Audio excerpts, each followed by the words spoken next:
রাষ্ট্র গঠনে কওমি মাদ্রাসার অবদান, গুরুত্বপূর্ণ একটি ভিডিও সকলেই শেয়ার করুন। বিএনপি যখন থেকে প্রতিষ্ঠিত হয়েছে, বাংলাদেশের কওমি ঘরানার প্রতিটি মানুষ বিএনপির সাথে ছিল, এখনো আছে। কিন্তু বিগত সময়ে কওমি ঘরানার কোনো মানুষদের নিয়ে কোনো বরাদ্দের কথা কখনো আসে নাই। এই বছর আমরা ভেবেছিলাম যে এই বছর যেহেতু বিএনপি ইসলামপন্থী দল, ইসলামী মূল্যবোধে বিশ্বাসী, তারা যেমন নিজ গোষ্ঠীকে তারা অর্থনীতির বরাদ্দের মধ্যে এনেছে, কওমি অঙ্গনকেও তার বরাদ্দের মধ্যে আনবে। কিন্তু অত্যন্ত দুঃখের বিষয়, কওমি ঘরানার আলেম উলামা এবং সেই সমাজের মানুষগুলোকে তারা কোন গ্রহের মানুষ মনে করে, এটা আমার বুঝে আসে না মানুষ বিকার। এই জন্য আমি অর্থমন্ত্রীর কাছে সবিনয় অনুরোধ করবো যে কওমি ঘরানার আলেম উলামা ছাত্রদেরকেও আপনাদের এই অর্থ মন্ত্রণালয়ের একটা বাজেট দিয়ে তাদেরকে আপনাদের এই দেশ উন্নয়নের কাজে তাদেরকে কাজে লাগানোর ব্যবস্থা করা হোক। একটি দেশের সার্বিক উন্নয়ন ও আইন শৃঙ্খলা পরিস্থিতি কেবল প্রশাসনিক শক্তি বা বিপুল অর্থ ব্যয়ের মাধ্যমে নিয়ন্ত্রণ করা সম্ভব নয়, যদি না নাগরিকদের মধ্যে ভেতর থেকে নৈতিকতা বোধ জাগ্রত হয়। গত মঙ্গলবার 16ই জুন 2026 সন্ধ্যায় জাতীয় সংসদে 2026-2027 অর্থবছরের প্রস্তাবিত বাজেটের ওপর সাধারণ আলোচনা অংশ নিয়ে সিলেট -5 কানাইঘাট জকিগঞ্জ আসনের মাননীয় সংসদ সদস্য মুফতি মোহাম্মদ আবুল হাসান অত্যন্ত গুরুত্বপূর্ণ ও যৌক্তিক একটি দাবি উত্থাপন করেছেন। তিনি তার বক্তব্যে গভীর উদ্বেগ প্রকাশ করে বলেন, দেশের একটি বিশাল জনগোষ্ঠী কওমি মাদ্রাসার সাথে সম্পৃক্ত থাকলেও প্রস্তাবিত বাজেটে কওমি মাদ্রাসার জন্য আলাদা কোনো বরাদ্দ রাখা হয়নি। দেশের সবচাইতে বঞ্চিত খাত হলো কওমি মাদ্রাসা।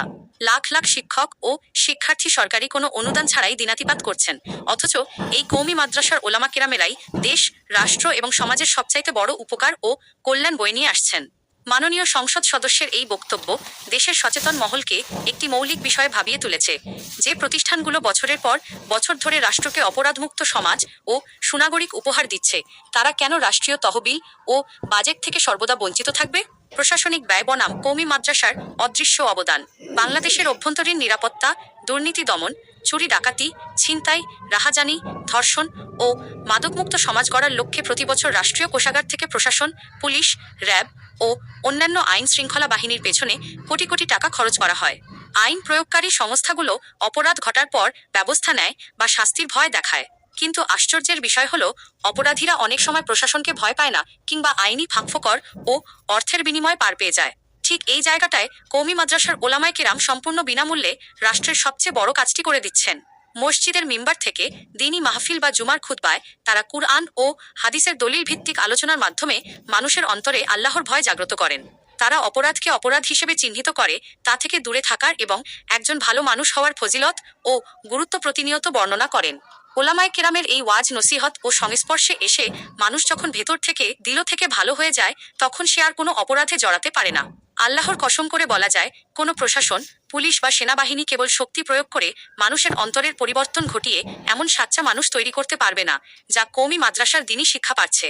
কওমি মাদ্রাসার বিশাল পরিধি একটি বাস্তব চিত্র। কওমি মাদ্রাসাগুলো সমাজ সংস্কারের কত বড় নীরব বিপ্লব চালাচ্ছে তার প্রমাণ মেলে রাজধানীর বুকে গড়ে ওঠা প্রতিষ্ঠানগুলোর দিকে তাকালে। উদাহরণস্বরূপ ঢাকার যাত্রাবাড়ি দারুল উলুম মাদানিয়া মাদ্রাসার কথা বলা যায়।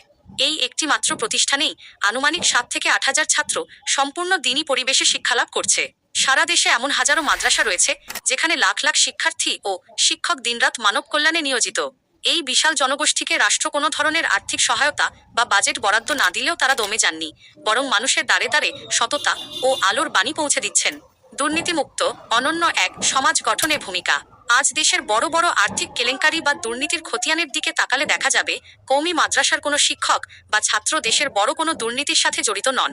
শুধু তা-ই নয়, যে সকল অভিভাবক তাদের সন্তানদের কওমি মাদ্রাসায় পড়ান এবং আলেমদের সংস্পর্শে থাকেন, তারাও সুদ, ঘুষ, চুরি, ডাকাতি, ছিনতাই ও অর্থ পাচারের মতো জঘন্য অপরাধ থেকে নিজেকে বাঁচিয়ে রাখেন।